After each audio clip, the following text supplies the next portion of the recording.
jërëjëf jërëjëf honorable député ni nga ma nawee noonu tam laa la nawee ndax yow tamit ku ne xam na ne bu président Macky Sall di jooy ñu ko jëlal position ci partem yow mosoo ci hésité te dañ ci dugg ci kanam la d'ailleurs ñàkk cee hésité moo waral sax émission bi ndax gis nañ ne fan yi yaa def bokk ci ñi nga xam ne ñoo doon animé conférence de presse bu task force républicain nga xam ne yéen a ngi doon répliquer ci benn jëf joo xam ne Barthélémy Dias def na ko ak ay sorties mu aju ci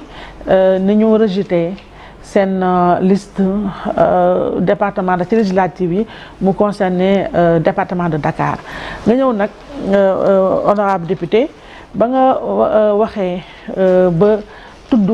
tur bi di Saliou Sarr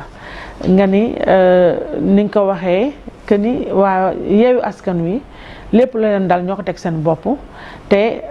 nañu saytu gëstu Saliou Sarr ba nga waxee loolu nag mu def benn bombe bu rëy ci réew mi te boobu ba léegi déflagration yi mi ngi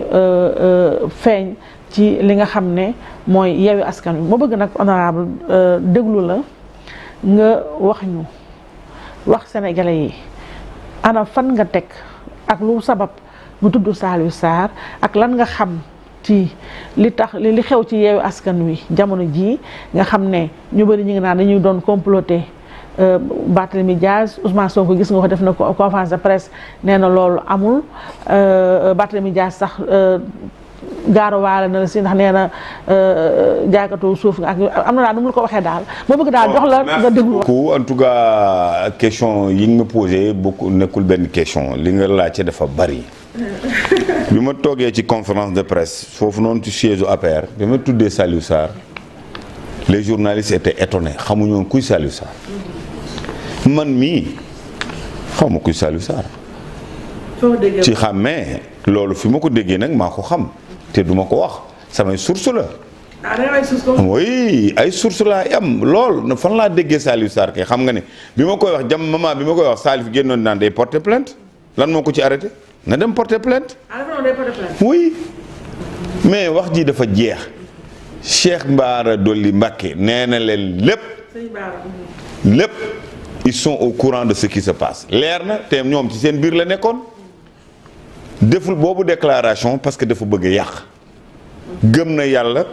xam na ne mbir mi mbirum politique la mais dund am na dee am na loolu boo ko xamul ci wàllu arène politique di nga toog ni manipuler opinion di wax loo xam ne tout est faux loolu du xel mën nga opposer nee naa la ci wàllu politique mais bu leen noonante réew mi bii Sénégal politicien moomuñu ko man mii ci politicien laa bokk mais moomuñu réew mi sénégalais ak sénégalais ñoo ko moom bu ñu jël réew mi en otage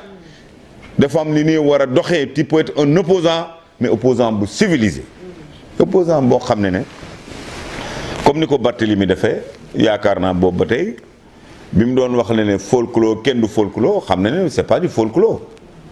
ñoom ñoo def seen affaire bopp ba jiiñante ko ba lii xew-xew boobu déggutoo leen sax ci arène xam nga ni ñu baree wax ak ni ñu bëggee coow occupé ay média suñu raaree jamono ji ci wàllu média xam ne ñii tu es sûr que mën nga leen juger tooguñ ci benn dëkk bi ci gën a garaaw nag mooy nga départ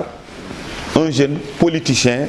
qui a été je crois que 2 fois maire de Mermoz devenu maire de la ville ginnaaw yàlla ak yonante bi ak sénégalais yi fi dëkk ñun teguñu ci benn baat parce que on reconnaît les défaites on reconnaît suñu gagné ñu nangul ñu ko mais suñu amee défaite aussi ñu nangu ko lool ak nangu ndogal yàlla maire de la ville dem ba ci buntu direction des élections police nationale la police et la gendarmerie yooyu mbir Macky Sall moomu leen ñi fi tey coiffé police nationale di le directeur général Yàgg ak le commandant de la gendarmerie Moussa Fall ñii bi ñuy de kenn ku nekk bi kii bi muy nekk policier yi kii bi muy nekk gendarme Macky Sall xamuñu Macky Sall donc pour nga xam ne ni c'est la police nationale c'est la gendarmerie nationale nga départ dem bu ci buntu bi poñe leen bundu xatal leen ci image maire de la ville ma gis ne man maire laa même bu dee la commune Agnam laa jiite rafetluwuma ko ma dénoncé ko lool ci kanam opinion bi ba pare bëggoon nag façon nappaate yooyu ñu mu daan def fëgg dënn allez-y amenez le renfort tey à 20h dëkk bii dina tàkk. c'est quoi un politicien boo xam ne yow yaa ngi galandu ko rek dëkk bii na tàkk mbaa dëkk bi bu tàkkee di nga am ñoo jiite loolu c'est un problème dëkk bi dina tàkk dëkk bi bu tàkkee mbaa di nga am ñoo jiite te da nga am ambition jiite réew loolu jaaxal na ma trop ci seen combat politique. Macky Sall bépp homme politique ci biir Sénégal mën naa jëlee ci moom ay exemple ndax il a été un opposant d'Abdoulaye Wade bu taxaw mais bu civilisé kenn daaw ko dégg muy wax ji ñaaw te terewul na bu suñu borom dogalee mu jël réew mi il est aujourd'hui président de la République bu ñu foog ne bari wax manipuler opinion sos wax ay tappali wax loo xam ne du dëgg moo tax nit ki falu ci loxo yàlla la ne kenn yoru ko. Saliou Sarr c'est l'homme de confiance de Khalifa Sall. Il n'est pas mandataire, il n'a pas été désigné comme mandataire dans Yewwi lu ko dugal ci ay dépolice